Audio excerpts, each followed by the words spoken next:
Myra Kessler was 33 years old when her marriage ended in front of 600 people. But the story did not begin at the charity gala, where her husband slapped her across the face. It started 3 years earlier, the day she married into the powerful Kessler family. Myra grew up in a tiny studio apartment in Akron, Ohio, raised by her mother Elena Novak, a Romanian immigrant who worked 3 jobs while studying law at night. Elena had one rule: tears are data. They tell you something is wrong, then you fix it. That lesson shaped Myra's entire life. She earned a full scholarship to Ohio State University and built a successful career in healthcare compliance, reviewing financial records and uncovering irregularities. She believed hard work and kindness were enough to build a good life. Then she met Grant Kessler. Grant was charming, attentive, and came from one of the wealthiest families in Ohio. 6 months after meeting, he proposed with an expensive ring in a beautiful park, but the first warning sign came disguised as a joke. Mom needs to approve the ring first. He laughed, his mother did not. Judith Kessler entered wedding planning like a general taking control of a battlefield. She chose the venue, controlled the guest list, and rejected every personal touch Myra wanted, including her mother's traditional Romanian stuffed cabbage rolls. Myra stayed quiet because she believed compromise was part of marriage. On the wedding day, Elena handed her daughter a white silk handkerchief embroidered with her name. "Wipe your tears," she said softly, "then make your plan." At the time, Myra thought it was advice for happy tears. She was wrong. Judith Kessler controlled everything in the family, the trust fund, the finances, even her adult children. Grant and his sister Paige received monthly money from the trust, but every major decision required Judith's approval. A house, ask Judith. Vacation, ask Judith. Donation, ask Judith. Judith called it protecting the family legacy. In reality, it was control. The first Thanksgiving after the wedding revealed exactly how Judith saw Myra. Myra proudly brought Elena's homemade stuffed cabbage rolls to dinner. Judith lifted the foil from the dish, stared at it for a moment, then calmly said 5 words in front of the entire table: "She is not one of us." Paige laughed. Grant said nothing. Humiliated, Myra carried the untouched food back to her car and sat in silence. That night she created a folder on her laptop called Insurance. She did not know exactly what she was protecting herself from yet. But instinct told her she would need evidence someday. The second year of marriage only made things worse. When Grant wanted to buy a house, Judith inserted herself into every detail. She chose the neighborhood, co-signed the mortgage, and made sure her name stayed attached to the property. Myra responded quietly. She opened her own savings account, maxed out her retirement fund, expanded her professional network, built a future that did not depend on the Kessler name. Then came the group chat. One night, Myra saw a notification flash across Grant's phone: "Real Kesslers." Inside the chat were Judith, Paige, Grant, and cousin Rachel. Not Myra. She waited until Grant fell asleep and opened the messages. Paige mocked her clothes. Judith mocked her immigrant background. Grant replied with laughing emojis and thumbs-up reactions. 47 screenshots later, Myra saved everything into the insurance folder. She stopped crying after that. By year 3, Judith's annual Mother's Day charity gala was approaching, the biggest social event of the season. 600 guests attended every year: politicians, hospital executives, wealthy donors, and local celebrities. Judith placed herself at the center of it all. This year, Myra was assigned volunteer duties instead of being treated like family. She greeted guests, organized seating charts, and handled administrative work, while Grant sat with Judith at the prestigious front table. Then Myra noticed something strange. While helping with gala preparations, she saw financial records showing $340,000 in donations, but the electronic donation board displayed only $280,000. A $60,000 difference. Because of her compliance background, Myra immediately recognized the warning signs. Later, after gaining access to the donor database, she discovered suspicious payments made to companies that did not appear to exist. Fake vendors, shell companies, missing money hidden in small transactions over several years. She compiled everything carefully into a professional report: dates, invoices, vendor records, financial discrepancies. Then she mailed a copy to her mother for safekeeping. A week before the gala, Myra overheard Judith and Paige planning a public humiliation. Judith intended to give a speech about real mothers and real family values, aimed directly at Myra and Elena. They wanted her embarrassed, emotional, broken in front of everyone. Instead, Myra made a decision. She would attend the gala, she would stay calm, and she would leave with her dignity. The night before the event, Myra accidentally discovered something hidden in Grant's office desk, a letter written by Grant's late father before his death. One sentence changed everything: "If your wife ever tells you she is hurting, believe her. Do not make the mistake I made." Harold Kessler had understood his wife perfectly. He simply lacked the courage to stop her. The next evening, the ballroom glittered with chandeliers and champagne glasses. 600 guests filled the room while Judith stood proudly at the podium in an emerald gown. Myra sat alone at table 47 near the back wall. Then Judith began her speech. At first, it sounded warm and charitable. But slowly her words turned cruel. She mocked immigrant mothers. She insulted Elena. She spoke about real family while staring directly at Myra across the ballroom. The room grew silent. Finally, Myra stood up from table 47 and walked toward the stage. Every eye followed her. And that was the moment everything changed. Myra stopped directly in front of the stage, her navy dress simple against the glittering ballroom full of diamonds and tuxedos. Judith still held the microphone in one hand and a champagne glass in the other. For a moment, nobody spoke.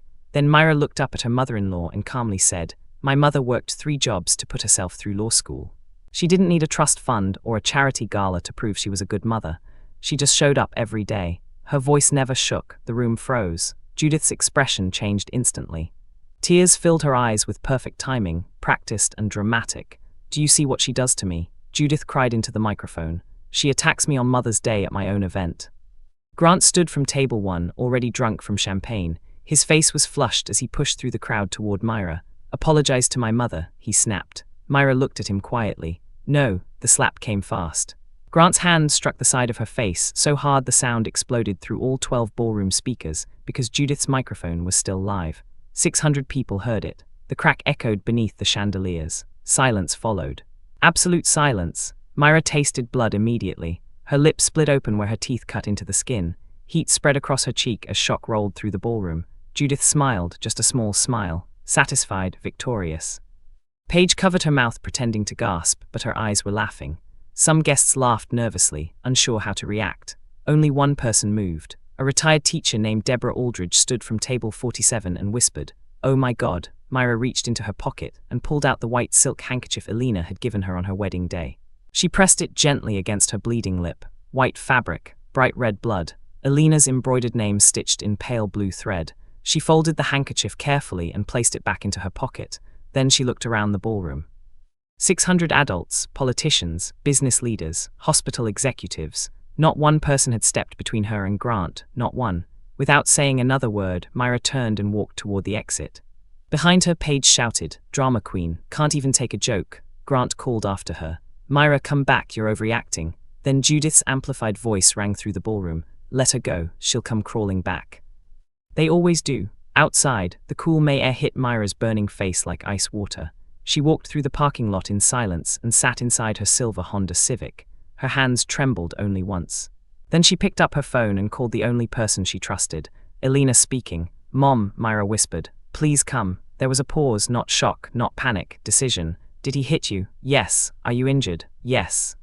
Elena's voice became flat and calm, the voice of someone who had spent years in courtrooms hearing terrible truths.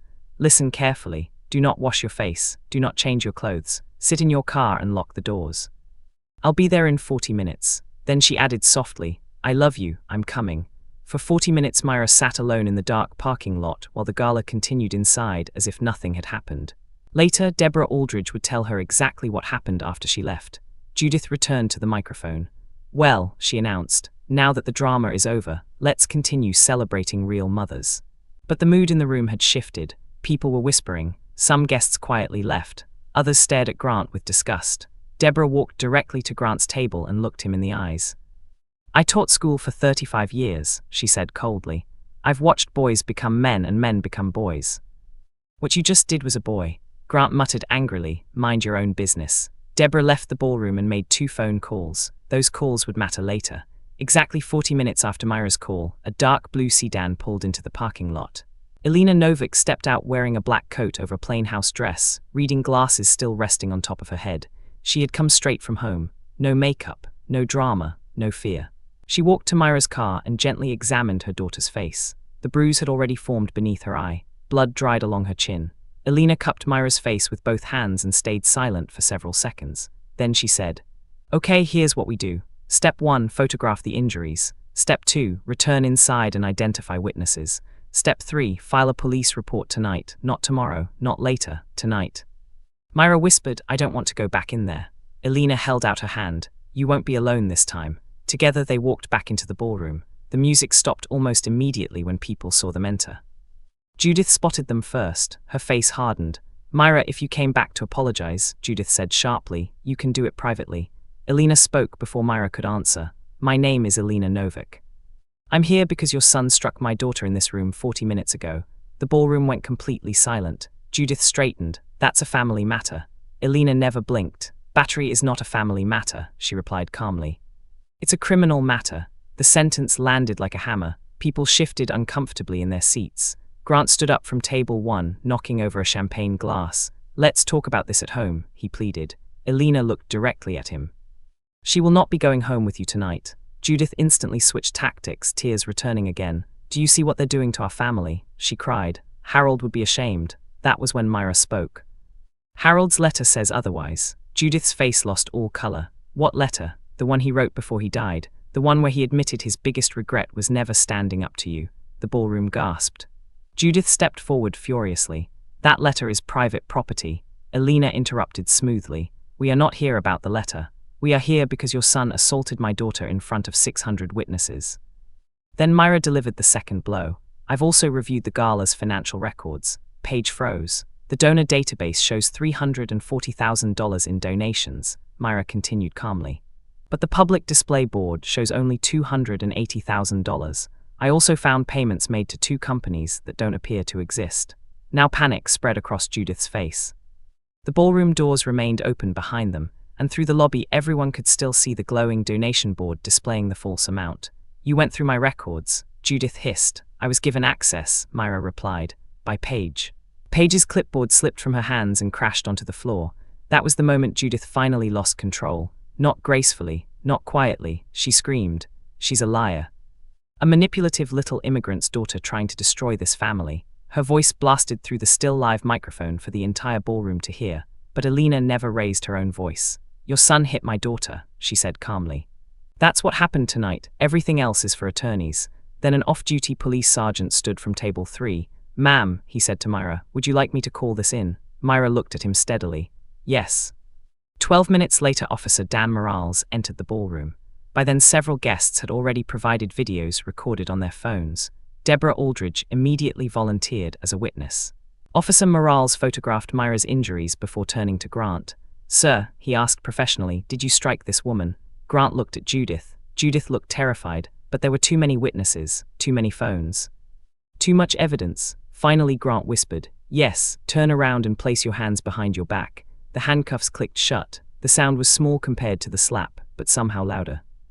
Everyone watched as Grant Kessler, heir to the Kessler family name, was led through the ballroom in handcuffs past 600 silent guests. Myra watched him leave and said quietly, "You were right, Judith. I was never one of you." Then she looked directly at her mother-in-law. "Thank God for that." The ballroom doors swung open behind me, and the cool May air hit my face like a wave. My cheek burned where Grant's hand had landed. Blood still touched the corner of my mouth, metallic and warm, but for the first time in 3 years I felt clear, not broken. Clear, I stood in the parking lot under the yellow glow of the streetlights and pulled out my phone with shaking fingers. One name sat at the top of my favorites list. "Mom," she answered on the second ring. "Myra." That one word nearly broke me. "Mom, please come." Silence, not confusion, not panic, calculation. "Are you hurt?" He hit me. Another pause, calm, controlled. "In public, yes. Stay where you are, do not clean your face. Do not speak to anyone else. Lock your car doors, I'm coming." The line disconnected. I sat in my car for 40 minutes with the engine off. Inside the ballroom, the gala continued. Music played, champagne poured. People danced beneath chandeliers while my marriage bled out in the parking lot. I watched guests leave in clusters, their expressions uneasy as they crossed toward their cars. Some avoided looking at me entirely. Others stared too long. Not one approached. At 9:58, a dark blue sedan pulled into the lot. My mother stepped out wearing a black coat over a house dress, her grey hair twisted into a knot at the base of her neck. She looked small from a distance. Until she started walking. Then she looked unstoppable. She opened my car door and crouched beside me. Her eyes moved across my bruised cheek, my split lip, the blood on Elena embroidered linen. She did not gasp, did not cry. Did not ask if I provoked him. She simply nodded once. "Okay," she said calmly. "Here is what we do next." That sentence changed my life. She photographed my injuries with timestamps. Then she held out her hand. "We are going back inside." "I don't want to." "I know," she said softly, but predators survive because victims leave quietly, so we walked back into the ballroom together. Conversations stopped one table at a time as people noticed us. Judith saw me first, then she saw my mother. Her lips tightened immediately. "Myra," she snapped, "if you've returned to apologize, this is neither the time nor the place." My mother looked directly at her. "My name is Elena Novak," she said evenly, "and I am here because your son assaulted my daughter in front of 600 witnesses." The entire room froze. The band stopped playing mid-song. Judith laughed sharply. "Don't be dramatic, it was a marital disagreement." Elena's expression never changed. "Battery is not a marital disagreement, it is a crime." The silence after that sentence felt heavier than the slap itself. Grant stood abruptly from table 1. "Mom, maybe we should just—" "No," Judith hissed. My mother turned toward him. "Did you hit her?" Grant looked around the room, at the guests, at Judith, at me. His face was red from alcohol and humiliation. "It was an accident." "No," I said quietly. "It wasn't." Paige crossed her arms. "This is ridiculous. Myra always overreacts." Elena looked at Paige calmly. "So you witnessed the assault?" Paige blinked. "Yes, but—" "Thank you," Elena interrupted gently. "That will be useful later." The color drained from Paige's face. That was the moment she realized this wasn't family drama anymore. This was evidence. Judith stepped toward me, lowering her voice. "What exactly do you think you're doing?" I reached into my purse and removed a folded stack of papers. "My job." I handed the packet to her, the compliance report. Vendor discrepancies, donation inconsistencies, shell companies tied to the foundation, every number highlighted, every transfer documented, every fake invoice time-stamped. Judith flipped through the pages once, then stopped breathing. "You went through my records, you gave me access. You sneaky little—" "Mom," Grant whispered harshly, but Judith had already lost control. "She infiltrated this family," Judith shouted toward the room. "She manipulated everyone." "No," I said quietly, "I just paid attention." A man near the front stood slowly. Grey suit, hospital board member. "Judith," he said carefully, "are these allegations true?" Judith looked cornered for the first time all night. Then Officer Morales walked into the ballroom. The off-duty officer Mrs. Aldridge had called stood beside him. Everything after that moved quickly. Statements were taken. Videos were collected. Witnesses stepped forward one by one. Not all 600 people stayed silent after all. Some had just needed permission to speak. Grant was arrested beside table 1 while Judith watched in horror. The handcuffs clicked loudly in the silent ballroom. Grant looked at me as officers led him away. "Myra, please." I stared at him. For years I had begged silently for scraps of loyalty, a defended comment, a protected boundary. One moment where he chose me over his mother. Instead, he chose humiliation. Again and again and again. Until there was nothing left to save. "You should have listened the first time I told you I was hurting," I said softly. Then I turned away. Outside, the night air smelled like rain. My mother drove me to the police station herself. I filed the report before midnight. The next morning, I filed for divorce. The week after that, the Attorney General opened an inquiry into Judith's charity foundation. The fake vendors unraveled fast. Too many years. Too many missing amounts. Too many people who had looked away because Judith Kessler donated enough money to make criticism inconvenient. The gala was suspended indefinitely. Board members resigned. Sponsors disappeared. Judith stepped down publicly 2 months later. Grant accepted a plea deal to avoid trial. Mandatory counseling, community service, protective order, no jail time. But consequences don't always arrive wearing prison uniforms. Sometimes they arrive as silence, lost reputations, empty rooms, phone calls that stop coming. I moved into a small apartment back in Akron 3 months later. 1 bedroom, tiny kitchen, 2nd floor walk-up. And for the first time in years, every object inside belonged to me. On Sundays, I drove to Elena's house for dinner. Stuffed cabbage rolls simmered on the stove. Romanian music played softly from her old radio. No one mocked the food. No one questioned whether I belonged there, because I did. One evening after dinner, my mother poured tea and asked quietly, "How does breathing feel now?" I thought about it carefully before answering. "Expensive," I admitted. She smiled slightly. "Yes," she said, "freedom usually is." A week later, I received a handwritten card in the mail from Deborah Aldridge, the retired teacher. Inside were only 2 sentences. "Dear Myra, some lessons require witnesses. Others require courage. You had both." I pinned the card to my refrigerator. It is still there today. People ask me sometimes what hurt most. The slap, no.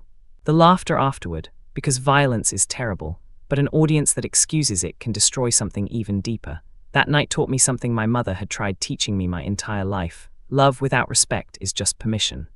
And silence is not peace. Sometimes the strongest thing a woman can do is walk away before the room finally understands why she had to. And sometimes, the little girl from the studio apartment grows up into the only honest person in the ballroom.